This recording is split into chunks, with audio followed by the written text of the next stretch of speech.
in the past, you were reminded, when you couldn't escape, the intensity of emotions inside you, or the flood of confusion, in the quiet, you'd play music and dive in. What you pour into music, the vessel, it holds the space that is you. It listens, it heals, and advises. With it, you are released from the shackles of conditional woes. There is something cathartic in being zen, listening to the blues. Music captures the suffering your catcher's mitt. Without music or the suffering, you know deep down that you would not seek to know yourself.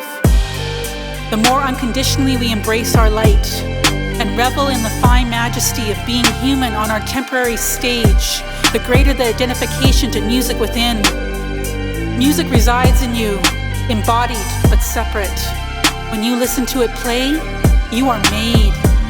It is the one companion that is a mirror, reflecting your emotions, presence, and terrorless essence that does not judge and send you back to yourself. Music resonates in being, and it lives unborn and undying prior to seeing. The baby hears before she sees. She sees before she speaks. Music empathizes. It knows that feeling of being.